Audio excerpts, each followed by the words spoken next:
You're listening to Awards Magnet, a Gold Derby podcast hosted by Joyce and Christopher Rosen.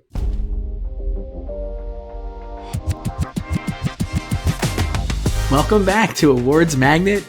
I'm Christopher Rosen.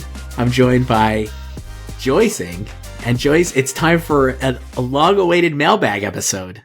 Have you lost count? I have lost count. We published a mailbag episode, it looked like on New Year's Day, that we recorded like at the middle of December. So we haven't done one of these in a very long time. No, we did one 3 weeks ago. Did we really? Yes, we did. We did one 3 weeks. Okay. This is our second one of the year. The second one of the year. Okay. Yes. So not a lot of mailbag, but a lot of emails, Joyce. There's a backlog of emails. I hope we're answering ones about who we think will be nominated. No, I edited them out, Joyce. I was able to curate the emails a little bit this time. Email us at slugfest@goldderby.com. You know, in one of our promos, Joyce, I said you could be part of the show. What I mean by that is we'll read your email, because I had somebody email me and be like, I'd love to be part of the show. Here's my resume. And it's like, I appreciate the resume, but wow. It's not, it's like a show part of the show, not like a real part of the show. But the listeners are real and we appreciate the feedback, but it's not like, you're not going to be working with us. We're going to read your emails. That's so official. It was like a job application. I know. I guess when you say stuff, people take it seriously. Is that real? Yeah, judging by this week, yeah. Interesting. Our first email choice is from Chris from Michigan. So not me, just another Chris. In Michigan. Hi, Joyce and Chris. First, you're my favorite award season podcast to listen to. Wow. I trust your opinions and thoughts over all others! ! Bad. You shouldn't. My question is about the potential looming chaos in the award season, and that's Emilia Pérez possibly winning Best Picture. What do you think the backlash will be from the general public if hell freezes over and this movie wins the top prize? I myself am a musical theater performer, and I am a sucker for most all movie musicals. Even Dear Evan Hansen was tolerable to me, but this was utter nonsense, and most people I talk to feel the same way. I'm all about a movie with a message and advocating for things, but seriously, they couldn't have pushed these topics in a better movie at least? Yeesh. Do you think that this will hinder the hype buzz and validity around next year's award season if it actually happens? I know I personally will lose a lot of respect for the Oscars if they go that route. Thanks. That's Chris from Michigan. I don't think there will be much backlash from the general public, because I don't think most of the general public is aware of this movie and the backlash for this movie. So we've talked about this again. A lot. And there's a lot of emails about Emilia Pérez, Joyce. It's the movie that people who care about award season want to talk about. And there was a great joke on Saturday Night Live, which I know you don't watch, that Michael Che did after the Oscar nominations. I saw the joke. And he said it got 13 viewers on Netflix. But I think in real life, people don't care about the backlash. Not industry people and not normies who are not online as much as people like us are. Yes. And when I've talked to normies, like real people, including my parents, including just friends I have who are not in the industry who watched this movie, they were like, hey, I really like that. It was a big swing. I'd never seen anything like it before. And I do think that while like the Rotten Tomatoes audience score is incredibly low. Review bombed. And the Letterboxd score is incredibly low. In real life, people are watching this movie, not thinking too deeply about it, enjoying it and moving on, if they're watching it at all. So I actually think if it wins Best Picture, which I do think is very likely to happen, there will not be like a reckoning on award season in general. I think the people the loud conservatives who really hate this movie will be like typical Hollyweird doing some out of touch thing. And I think a lot of the progressives who really hate this movie will be like, this is like Green Book all over again or Crash all over again. And maybe it will age incredibly poorly. Like who knows what we're talking about in 5 years, whether this is like an immediate one where you're like, oh, I can't believe they rewarded that movie with Best Picture. But I just think in the moment, people are going to be like, not told if it wins, and especially if it wins across over several precursors, which it could happen. Like it could win BAFTA, maybe it wins PGA. Who knows? People will not be as surprised, and I don't think there'll be that kind of reckoning myself. The backlash, if it were to win, would just be online, just like right now. Like all the backlash, all the toxicity is just online, and only the terminally online people are aware of it. But I mean, I personally don't know any normie in real life who has seen this movie. Not even your parents? Nobody's watched it. No, my parents don't watch movies. You know, my parents don't watch movies. I know. but like none of my normie friends have watched it. Like people have asked me if they should watch it, and I'm like, if you want to, like, I'm not here to order people around and tell them what to watch. I usually just like explain what the movie is. I don't even explain all the drama with it. How could you? Where do you even? There's so much, and I know they have no interest in it. That's the thing. It's like only people like us are aware of this stuff. I don't burden them with this stuff because they don't care. No. So yeah. So if it were to win, like it would just be as it is right now, and then people think what is happening online is real, and it's not. And I think like what you said about like how like actual people, like regular people, don't think much about the movie or think too deeply about the movie. I think that's the truth. I think that's also why the industry likes it so much too. Like, I don't think they are coming out of it thinking too deeply about things. Like, they just had a good time at the movies, right? Yes. And that doesn't make them like uneducated or anything. It's just like a lot of people just watch movies to be entertained, and that's fine. And the people who dissect the themes of movies and the issues of movies are looking at a more critical eye are mostly online, right? Like that's where the discourse happens, and they want to write their letterbox review. They want to do like tweet threads about this, and that's where all the loudness comes in. But I think for the most part, people like regular people and the industry, they're just watching movies to be entertained, and that's it. Like when I talk about movies and analyze like themes and stuff, it's not with my normie friends. Like we just talk like. Our conversation is just like, oh, John Wick was great. Like that scene with the horse, like whatever. Right. Like that's fine. Like, but like if I'm actually talking about like production design or something, maybe I'll do it with like you. Right. Not like your friends. My friends, I'll be like, oh, Den of Thieves, what you think? That kind of thing. Den of Thieves 2. Yeah. And I think it also bothers like cinephiles on like film Twitter that the industry does not think that deeply about this. That's not to say like, everyone's like not a blanket statement, but like, obviously people do think deeply, but in general, it's like most of them don't seem to be because it's the movie's doing so well. And so I think it bothers people online that the industry doesn't have these same issues with the movie as they do. Correct. Well, I have 2 more emails about Emilia Pérez, Joyce, that I'm going to read. They're actually different from like the backlash statistic. That's why I thought they were interesting. This one is from your fan from Switzerland. Oh, is it Roger Federer? No, but we're international. Okay. We have international audience.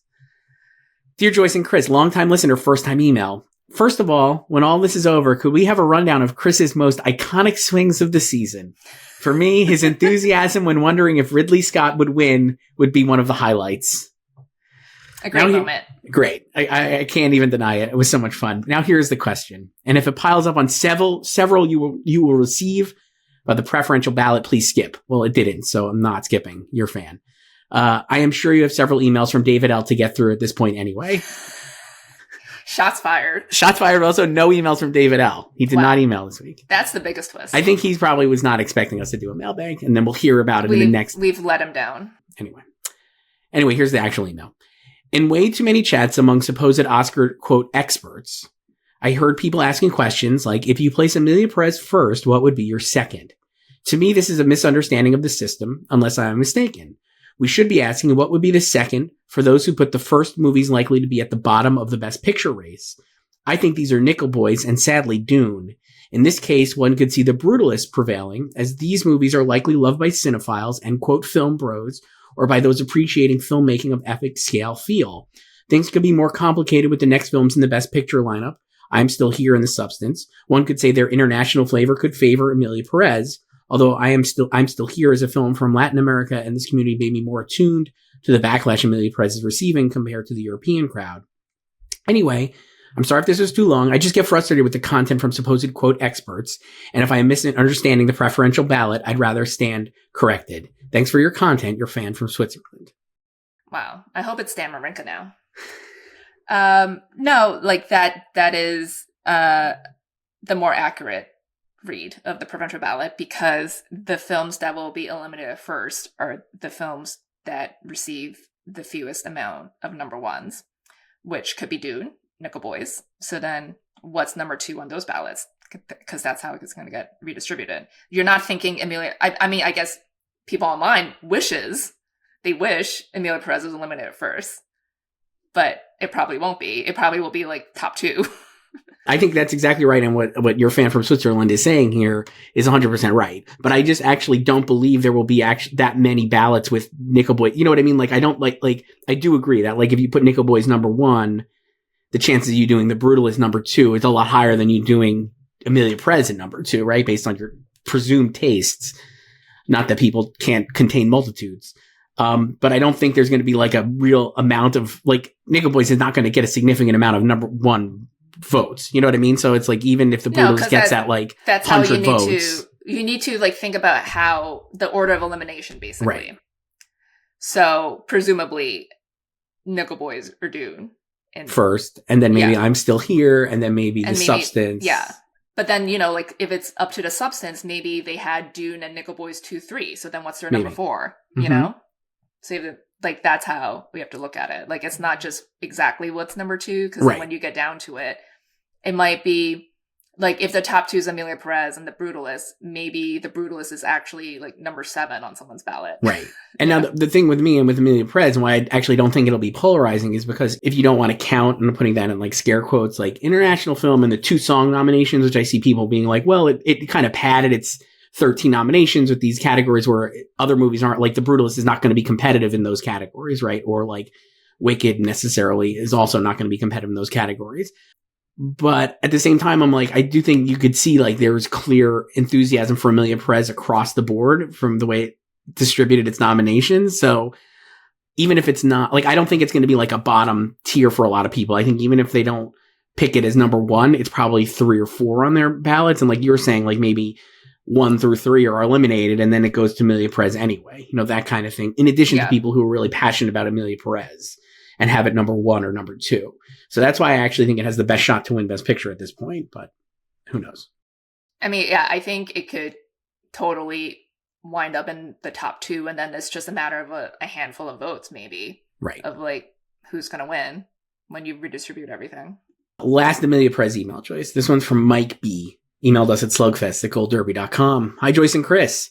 While Emilia Pérez got 13 nominations, I simply can't predict it to win Best Picture. It's not because of the internet's hatred for it, but because it hasn't been in serious contention to win directing or screenplay. Chicago was the last film to do this, and that was in a much stronger position when it won. Throw in the Netflix bias, and it just feels like this is an uphill battle for Emilia Pérez. Is it crucial it needs to win directing or screenplay to come out on top? It's from Mike B. We talked about this the other day, and yeah, because I was saying Best Picture usually carries director and or a writing win. Right. Sometimes both. You don't need both, but at least one. And yeah, Chicago's the last one not to win either. Gladiator also won neither.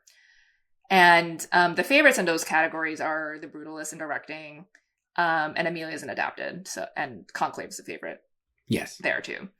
So if you're going by stats, you would probably want to have Emilia winning director or screenplay or both, just to have the right package, so to speak. Correct. But I think, you know, with the preferential ballot, like, it's possible it wins without either of them, right? It's like, you know, Chicago and Gladiator won in a field of 5, you know, like, I do think, like, Emilia would win in a field of 5 because it's just counting plurality votes.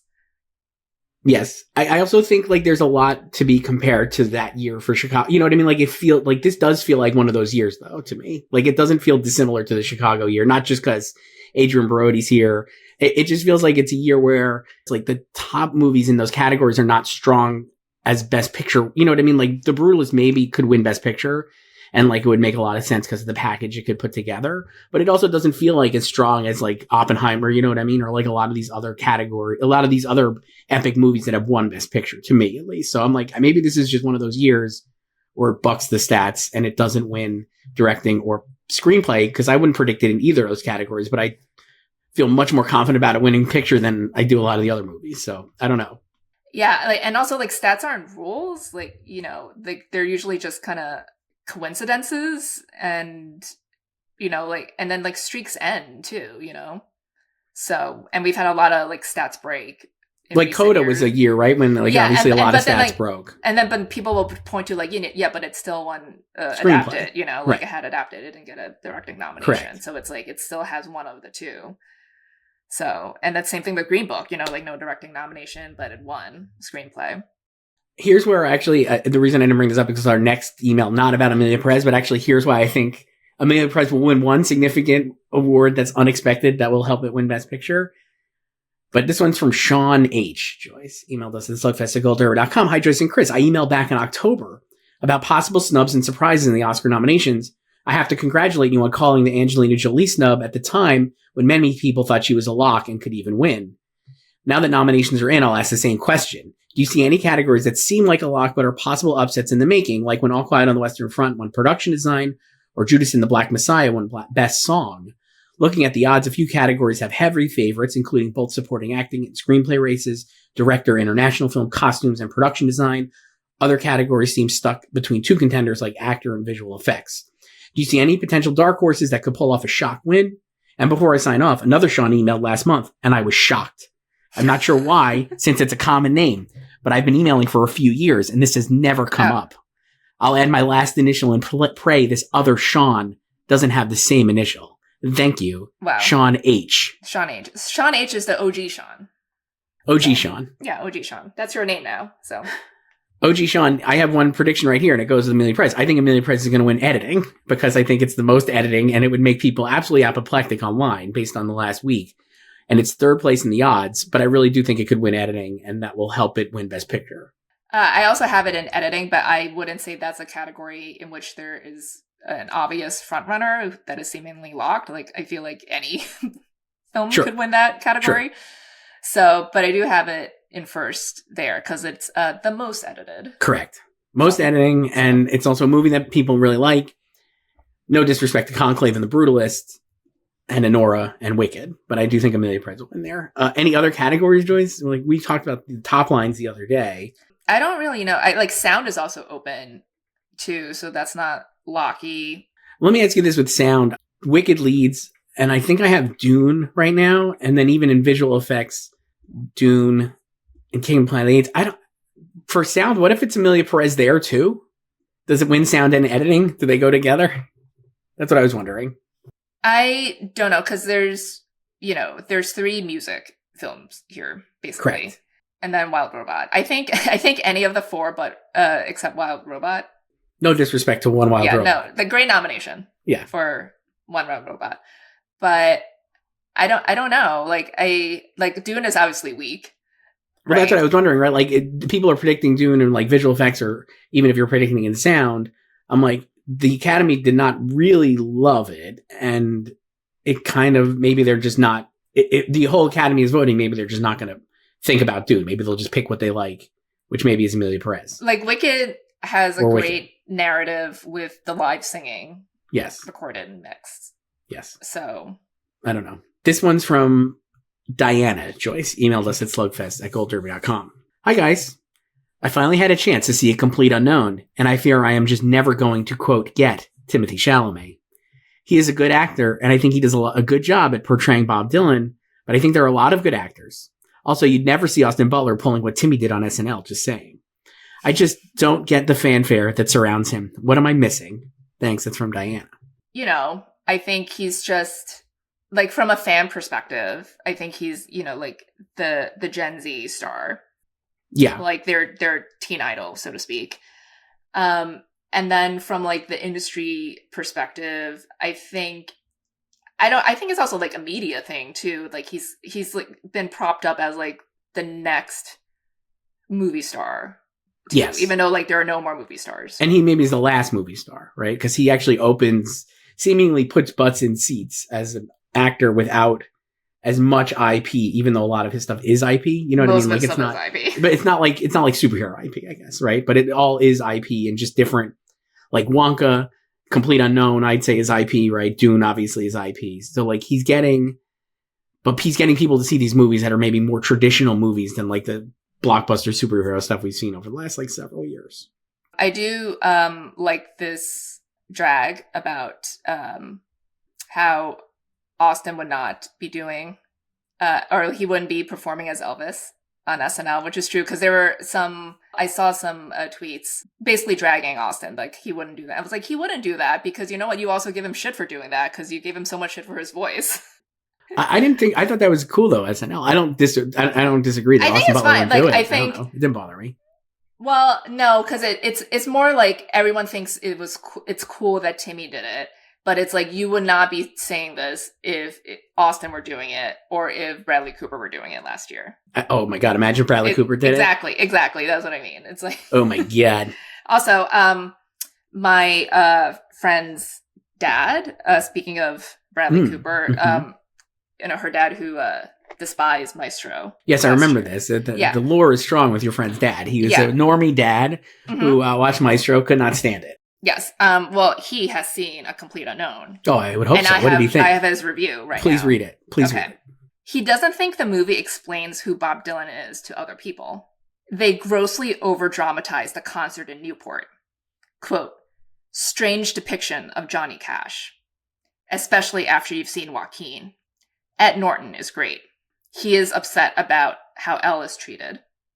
He said Timmy is great as Dylan. Quote, brilliant. Wow. And then, quote, this isn't going to open up Bob Dylan to younger people. Interesting. And then he said, quote, you can tell how hard he's working to control his mouth so he sounds like Bob. Wow. But he was brilliant. Yes. One of the things I think with Timmy that I like him as an actor is, I guess, I know he used to get compared a lot, or maybe people compare him maybe to like Leo, right? A little bit, right? But he's so much more... Like he's like Leo has always been like really brooding and dark. You know what I mean? Even when he's like doing comedy, I think there's like a real layer of self-hatred underneath the comedy. Like we saw in like Once Upon a Time in Hollywood or Wolf of Wall Street. And Timmy just seems like really silly.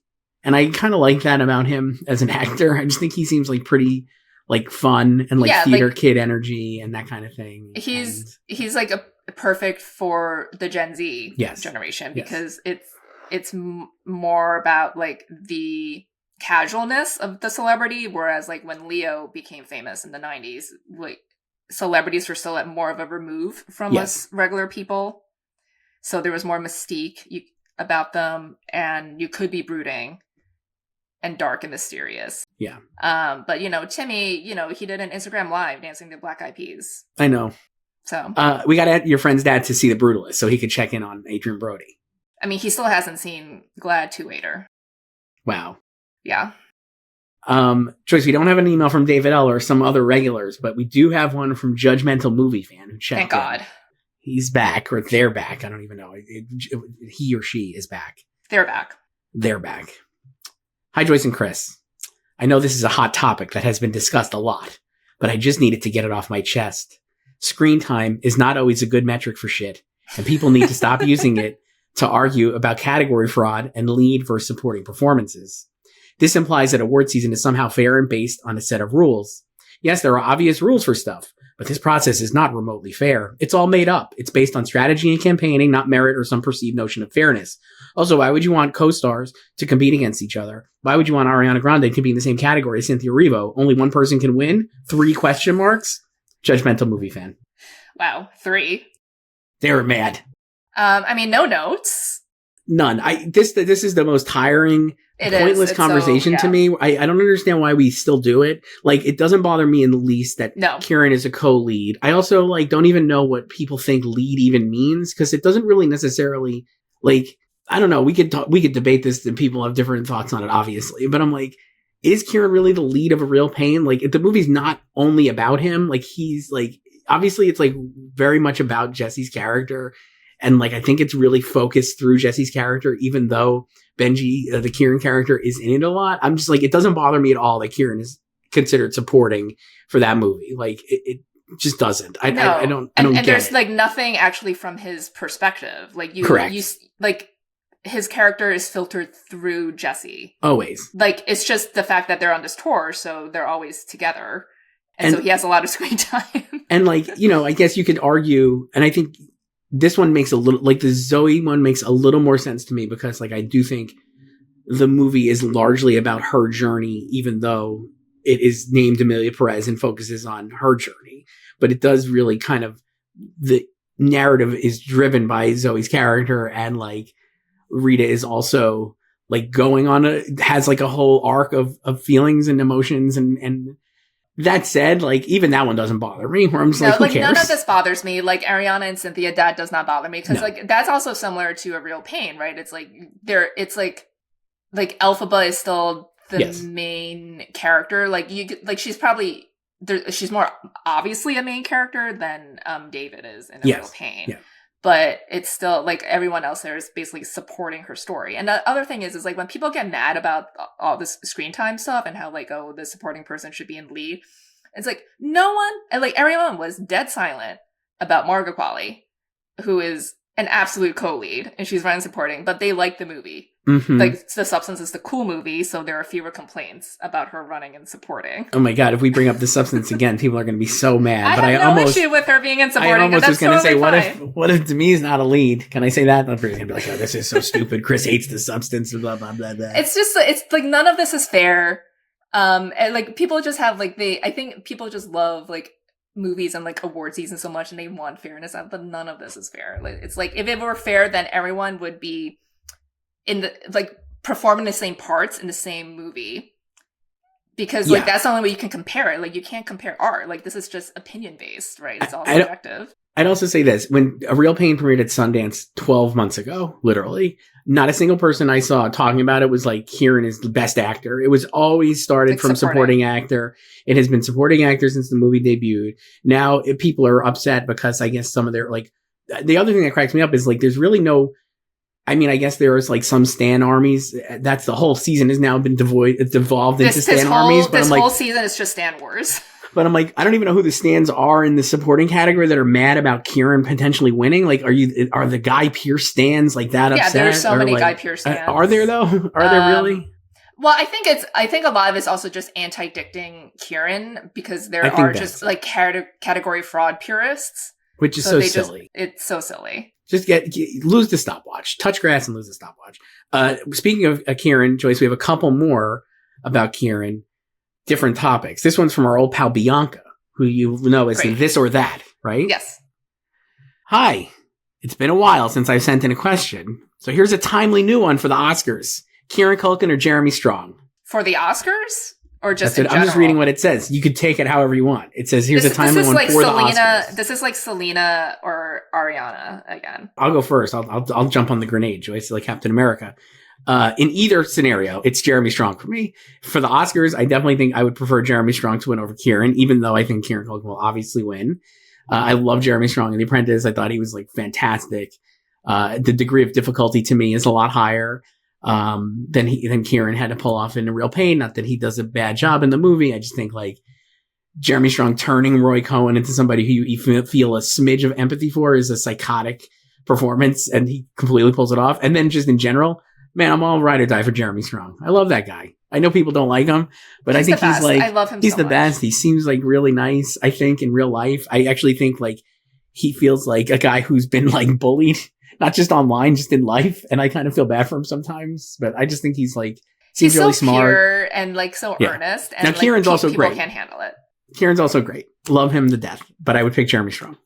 I like for the Oscars, like I would probably vote for Jeremy as well. Just because that is a fantastic performance. And I do love that it managed to survive like all the drama with The Apprentice, like him and Seb too. Because, you know, it was rocky there for a while in October and like right after the election. Yeah. But yeah, I think it's just a really compelling performance.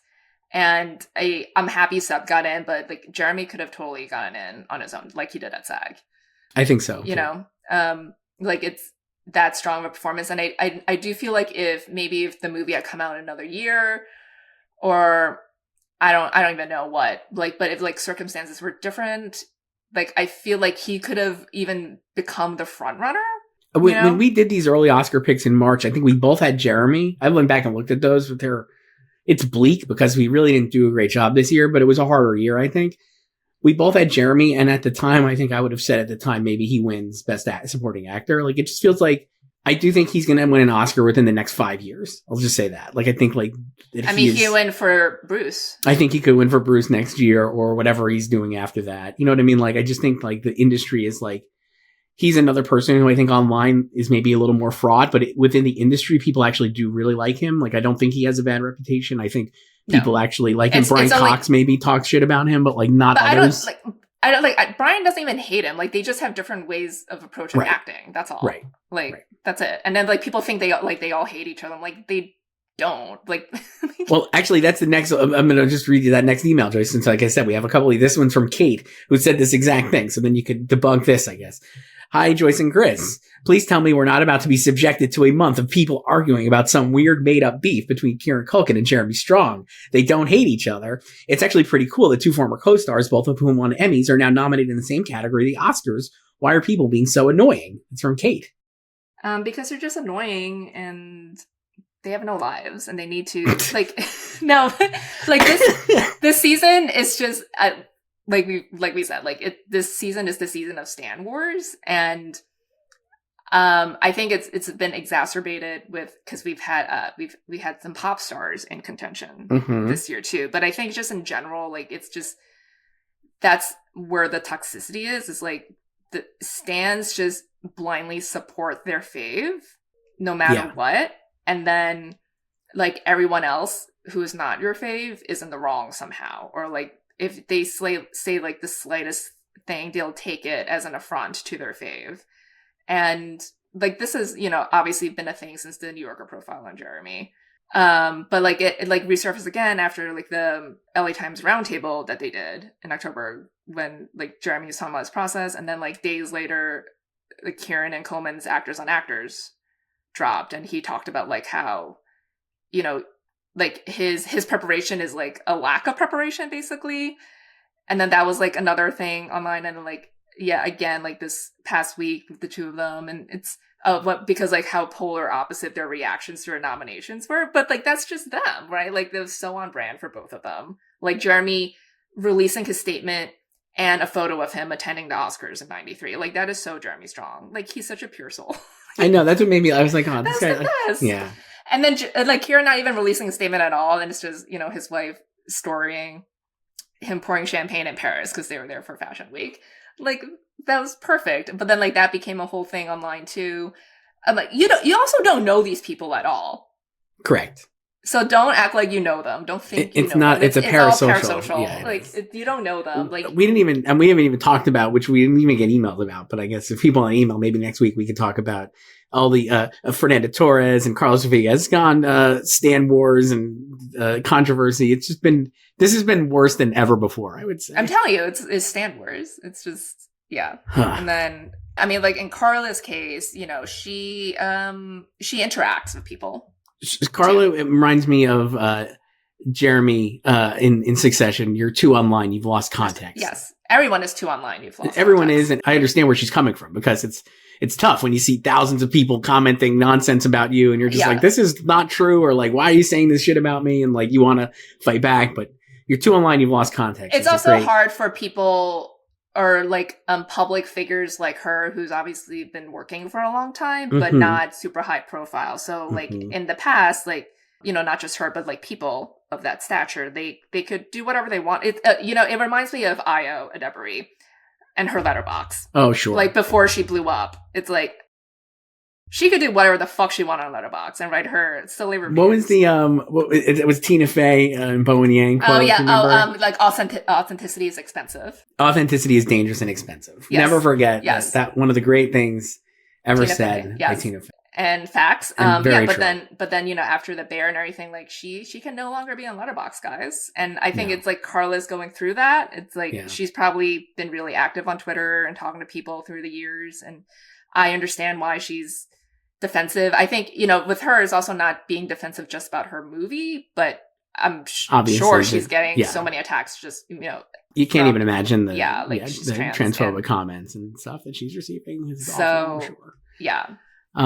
Authenticity is dangerous and expensive, Joyce. That's why we are not an expensive show. We keep it authentic here. Last one is from Peter. Hi, Joyce and Chris. I hope you don't plan on changing the mailbag episodes like you have done with some of the regular episodes.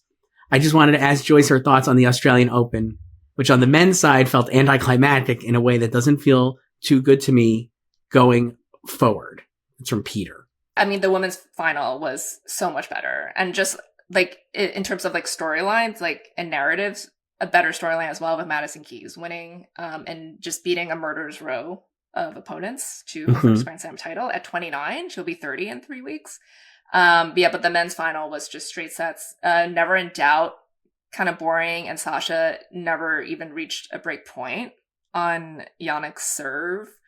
So it just felt like it was also like not exciting, even though like there's been like I've watched many finals where it was obviously going to be a rout or, you know, one person was going to win. But I think it's also like their style of tennis is not particularly exciting and drawing the type of rallies that like Nole and like Rafa and like Roger and Andy too would have. But yeah, it was kind of anticlimactic. We missed the whole fortnight of the Australian Open because we skipped so many mailbags. We haven't done a lot. We've not done a mailbag in so long. So we're going to keep doing them. I mean, we'll see if we do one next week. I guess it depends on the schedule. We were just looking at the schedule, Joyce. It's a crazy time of year. I mean, it's just a lot of stuff. We'll do one next week. But next week we have so much to talk about because we'll have the Critics' Choice Awards on Friday. We're going to have the PGA and DGA Awards on Saturday. And then something called the Super Bowl on Sunday, which I know we don't care about. Give us all Super Bowl. I can't believe I have to root for the Eagles. I'm rooting for the Chiefs. I'm not rooting for the Eagles. I have to root for the Eagles. Oh, why? This whole thing is rigged. It's rigged. It's so what? It's bullshit. Listen, that was a first down, okay? We talked about this. My friend Tony, who hosts on ESPN, was like, they should put a sensor in the ball. But the problem is, where do you put the sensor? It has to be at the tip of the ball. It has to be the entire ball. I mean, that was bad. I will say this, though. Like, the Bills still could have won after that. You know, like, it's rigged, but it's not that rigged. They could have, but, like, it was rigged. But and they're just never going to win. The Bills. Josh Allen's never going to beat Patrick Mahomes. It's never going to happen. The only way they can make their Super Bowl is if someone takes out the Chiefs beforehand. If the Chiefs just decide they don't want to be in it. That's basically it. Like, they need to lose beforehand. So next week we'll do Critics' Choice Awards. We'll do PGA and DGA, and then we'll probably do a mailbag. So get your emails in. David L., obviously. Anybody else on any of our regular listeners? Judgmental Movie Fan, I'm sure you'll have other stuff. OG Sean. OG Sean. The other Sean, whoever that was. Email us at slugfest@goldderby.com. And we'll talk to you next week. All right. Thanks, Joyce. Bye. Thanks for listening to Awards Magnet. The show is produced by Aaron Greenwald. Our logo is designed by Chelsea Sikora. To be part of the show, email us at slugfests@goldderby.com and follow us on social media @goldderby.